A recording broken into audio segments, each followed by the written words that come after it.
Hello ভাই বোনেরা, আজকে বুধবার। তো বুধবার 322 জন সাবস্ক্রাইবার, সকলকে অন্তর থেকে ধন্যবাদ ও ভালোবাসা জানিয়ে, এছাড়া যারা দেখো তাদেরকেও ভালোবাসা। দুপুরের খাওয়া দাওয়ার ভিডিওটি শুরু করছি। আজকে হচ্ছে আলু ভাজা, আলু দিয়ে ডিম ভাজা যেমন করি, এটা আমার খুব প্রিয়, ছেলেরও খুব প্রিয়, দিন এক এক সময় রাগের চোটে। আর এটা হচ্ছে মাছের ঝাল, আর এটা হচ্ছে টক ডাল। ওর বাবা খেয়েছে, দারুণ হয়েছে। ওর বাবা এই টক ডালের সাথে সবচেয়ে বেস্ট কি ভাই বোনেরা? আলু পোস্ত। ঠিক আছে, আলু পোস্ত করিনি, কিন্তু বেস্ট খাবার। আর এই হচ্ছে খাবার। ওর বাবা পেঁয়াজ নিয়েছে, টক ডাল দিয়ে খাওয়া হয়ে গেছে, দুর্দান্ত হয়েছে টক ডাল বললো। এইবার বলবো আজকের দিনটা কিসের জন্য বিখ্যাত ভাই বোনেরা। তোমরা অনেকেই হয়তো ভুলে গেছো, আজকে থেকে 1 বছর আগে পেহেলগাঁও হত্যাকাণ্ড হয়েছিল। সেই হত্যালীলা তোমাদের মনে আছে কিনা জানি না, কিন্তু মনে রাখতে হবে হিন্দুদের।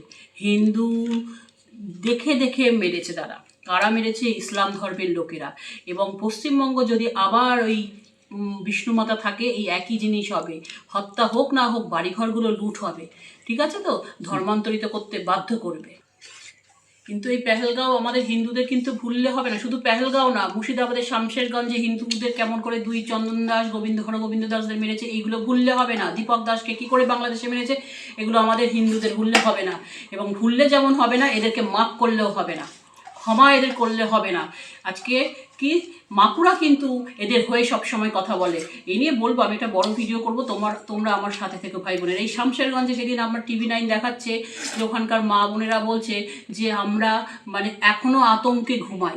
আমার বাড়ির বাচ্চাটাকে আমরা সন্ধ্যা 5টার পর আর বেরোতে দিই না। CRPF জওয়ান আছে বলে আমরা আছি ঠিকঠাক।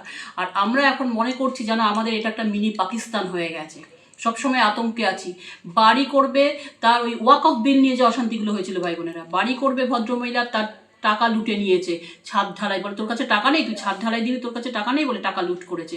3 ভরি সোনা ছিল, সেটা লুট করে নিয়েছে। কারা করেছে? ইসলাম ধর্মের লোকেরা। এরা লুটপাট চালাতে ভালোবাসে এই ধর্মটা, আর এদেরকে সাপোর্ট করে আমাদের CPM এর লোকেরা।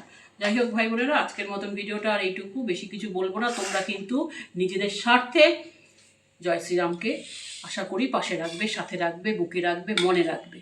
আজকের মতন এইটুকুই। পাশে থাকবে, সাবধানে থাকবে, ভালো থাকবে। জয় শ্রীরাম।